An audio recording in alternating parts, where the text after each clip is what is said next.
stop using your client's ad account to run your ads. And I'm going to tell you exactly the reasons why. Literally what it says in the title. Why on earth should you do that? Why would you stop doing it? Well, let's start with this. Let's compare two different types of people. One uses his client's ad account to run meta ads. He schedules the onboarding call. The call takes a little bit longer than expected. You know, his client gets restless, gets a little bit stressed. It feels like things are a little bit out of control. Like, this guy's taking forever to add me into his ad account. What even is this? This looks a bit scammy. It looks a bit strange, like he doesn't know what he's doing. And then the first impression you have with that client is very, very poor. The client obviously now owns all of your assets, the ads, the page posts, and worst of all, your literal pixel that you run the ads through their ad account. They own the pixel. Now, the other type of person uses his own ad account to run meta ads. The onboarding is literally instant. The ad spend you'd bill weekly, right? And he uses his Amex business card to get 4x points on the ad spend. So guess what? Flights and Airbnbs are literally free. Okay, and this person also owns the ads. They own the season pixel, and they own the niche specific page. So obviously we'll discuss the long-term benefit, but I just wanted to stop and pause at a couple things here, right? If anyone owns one of these cards, you'll understand the value of running ads through them. Now, when you run meta ads through an Amex Gold business card, you get a significant number of points. I don't know whether it's 2x or 4x. I think it might be 4x. Points you'd get with ad spend, which is incredibly beneficial. Now, you can use those points, turn them into Avios, buy flights. You can buy Airbnbs for free. It's a very, very strategic way of doing things. Now, there are loads of other reasons as well. Like, here's the thing. If you own everything, you're increasing your business's asset value as a business. You own the niche-specific landing page. You own the pixel, niche-specific seasoned pixel that you can use for every single client and get better and better and train it over time. But here's the long-term benefit versus the short-term risk, right? You've probably never even considered what you want to do with your business in the long term, right? What if I told you that the average SMMA at around about $1 million a year sells for only 2x its yearly profit, right? That's terrible. And what if I then told you that you can build a business that sells for 6 to 7x its yearly profit? You know, with a coaching business, you can't really sell that business. It's just a cash engine. Like, you're just producing cash. So the guys that do coaching or something similar, like, there's not really much point other than to make a little bit of cash. You're not really contributing massively to what you'll be able to achieve in the future by selling it, right? You can't really sell it. You are the business, which is heavily reliant on you, whereas in this type of business, you want it to be the opposite, right? Now, here's how. What it does is it increases the asset value. Every page that has loads of followers on it, every seasoned pixel increases your business's value instead of increasing the kind of like your client's business value, right? It also increases your client contract value because when you go to... Here's the thing. When you have full control of the ad spend, you have more control over the success of the campaign. And I have something that I did want to kind of touch on here in a second, right? But the other asset you have, right, is the ownership rights. So when you sell the business, you can sell the ownership rights of the company or just the assets. You get to pick, right? Whereas if you didn't have the assets, you just sell the ownership right to your company, which isn't worth much. It's kind of dumb. So let me talk you through the structure real quick. Let's just draw it out over here. Now, let's imagine one niche. Let's just go with roofing. Roofing niche. Okay. Let's stick this one here. That's email, my bad. Don't know why that was in my copy and paste. Let's say there's another niche, which is fence niche. Okay.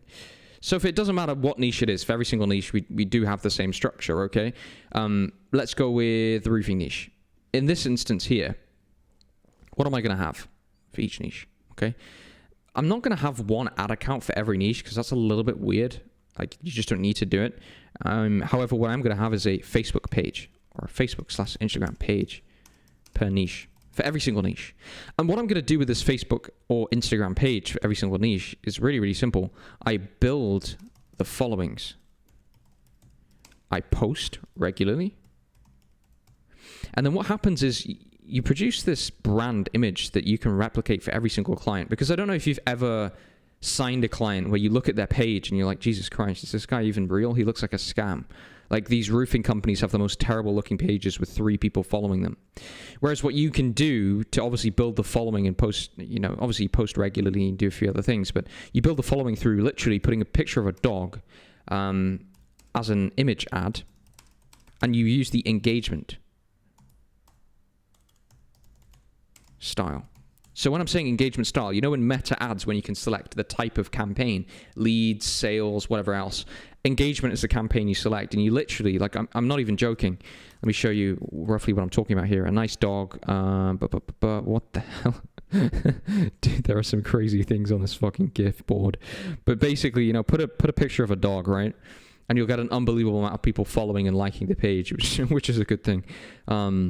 Because then you're building that brand's image really, really nicely. There's more followers, there's more credibility, there's more social proof in the local area, and you just get way better results. On top of that, right, I'll go into this shortly, there are loads of other techniques you can use to build the brand. It's like an unbranded brand. The roofing, I would just call it Roofing USA, or Roof USA, or Roof Repairs USA, like whatever you want to have. On top of this as well, when you control the asset, you're able to get better results automatically because you have full awareness of everything going on. The next stage down here is, other than page, you want to control the pixel. So the pixel controls the data. And data, if you're not aware, like a seasoned pixel with data in it means the campaign already knows what to do once you switch it on. So if I have 1 million roofing clients and every single client I start with a brand new pixel and run brand new campaign, it takes forever for them to optimize. Whereas if for every single one of them I use the same pixel, this pixel becomes the absolute king of all pixels. Like, it becomes insanely good at what it does. And then for every single client, they get better results over time. And guess what? Like, think of the sheer asset value I'd have. If I ever wanted to exit the business, I can sell the page, which already has niche authority. I can sell the pixel, which already has niche authority. And this whole thing, this whole ecosystem, I own and I can sell. Whereas what a lot of people do is they do the opposite. They'll onboard a client. So they do the onboarding call. Then you'll go into their Meta Ads Manager. Then you'll go over here and you build out their page. Then you might even build their website. And the thing is, all you're left with, let's be realistic for a second. What are you actually left with here? Like, you're probably left with this, the website, but the other two is just gone. It was just for nothing. If they ever wanted to churn, you lose it. It's not even your asset. It's not even your asset to keep. And that just doesn't make any sense. Why would you build someone else's business when you can build your own? Now, I would do the exact same for the French niche or whatever else, okay? I would do the exact same. On top of that as well, here's another thing. Imagine that you become this brand, whatever it is. Let's just do an example here of Roof USA, okay? What branches do we have of that, right? So there's a couple. One is web presence. One is social presence. Now, for each of these angles that we go down, there's actually a different way we can go about it. And you're still benefiting yourself, not your client. Like, imagine the mental energy that you put into making some nice social brand posts, making a nice website for every fucking client, when you can just make one really optimized one that just works. So let me talk about website for a second. Okay, so with website, you can SEO optimize.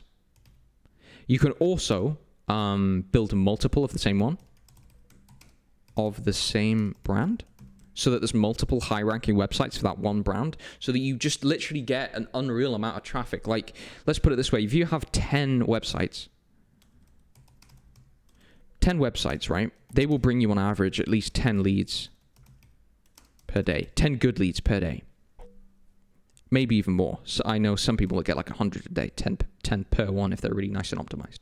Now that's 100 free leads for that brand, which you can just start dishing out to your clients because you own the brand. Whereas if it was just one client, first of all, it would take you forever to optimize all of those over time. And then on top of that as well, it'd be 100 leads for one client. That doesn't make you any more money. Whereas if you can dish it out to multiple clients, you make way more money. The same with the social, right? If you invest into running page ads, so engagement ads, you're actually investing into someone else's company, into building their brand. Why not build your own mini brand that you can sell to all of your clients? And do you know what my value proposition is to a lot of people on sales calls? Is this: I already have this ecosystem built, okay? I don't have to build something from the ground up. This is there. The whole thing is here. It's already built very, very highly optimized. You're buying access into it, into a pre-existing system. Because remember, like, what are the common objections that people get a lot of the time, right? So it's either trust, they're either thinking about results. So this isn't trust. So trust is like, I'm worried you'll not get me the results. Results means that logistically they think what you're going to do for them won't produce the ROI they need. And then the last one, let me think here, is maybe like the investment or the speed. So let's just go with speed. I think that's probably the most one. Speed is the speed to get investment, right?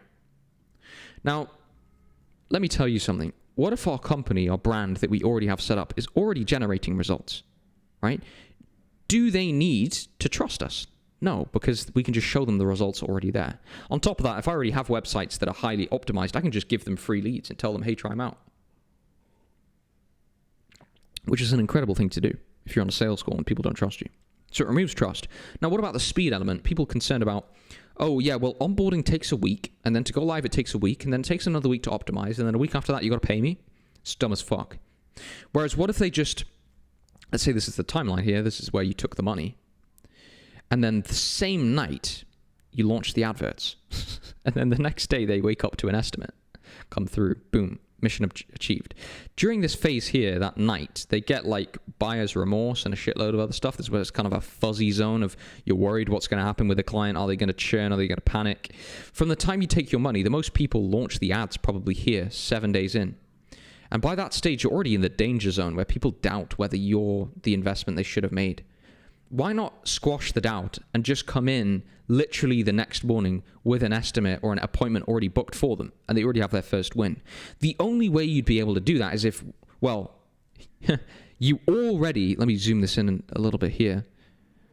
There's a few things that matter here that mean you're able to even do this in the first place. You already own an existing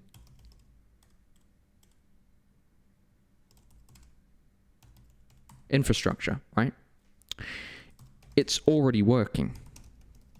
And then on top of that as well, you have full control over spend allocation and speed.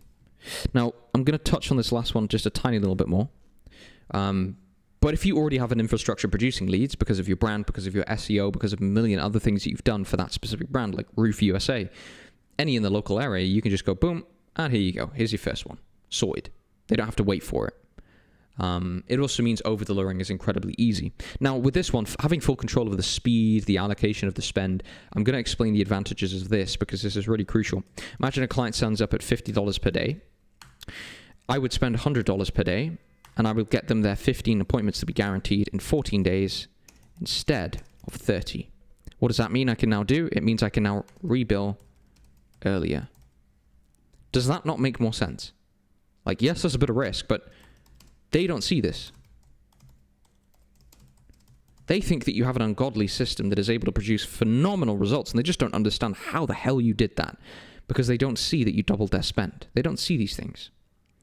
And then they obviously see you as a more trusted authority. So let's put it this way, right? If you can remove the trust element where they don't even need to trust you because you already have the results, they're just buying into it, and you've already got rid of the speed thing because they'll wake up the next morning with an estimate because you already have an existing running infrastructure, the results is never an objection. And then guess what you end up with? You end up with a beautiful funnel where, let's be honest, at the top of the funnel, they have an unbelievable amount of objections up here. Up here, they have the most ungodly objections. If I think you're a scam, I think you're this, I think you're that. They've all got these weird objections. Then down here is kind of the danger zone. This is where you're going to say, hey, do you want to pay me? You want to pay me now? And this is where people get fucked. The gold mine is on the other side of this kind of red barrier where all the money is, right? But people can't get past that objection barrier because you just haven't built something that produces no objections. Like, you can objection handle all you want, but let's pre-handle the fuck out of objections by building an infrastructure and a system that is so undeniably proof, like it is the proof and it undeniably works, that they don't even have objections for you because you can just show them. And then you just go, boop, you go around the sides. You scoot around the sides. Why do we go through objections? Well, we can just go around them by not even allowing them to be there in the first place, by building this infrastructure that already exists, with already has pages, already has social brand posts, already has the SEO, already has lead flow that you can just plug them in and give them access to. And most people tell me, why does the brand, but surely their brand matters. Surely their brand matters, though. Dude, I'm going to be honest. No one knows them. No one knows them. No one knows who Terry's Roofing is. Like, no one gives a shit. Even if they're a pro in their area and they've done this for 10 years, bro, no one really knows. People get a roof done once every like 20 years. It's not like they sit there and they look and go, oh yeah, this is my roofing guy, I use him every week. Like, no, they don't think of it like that. So the brand doesn't matter. The brand doesn't matter. So why not own it and control it and do it your way? Okay, that's all the value for today.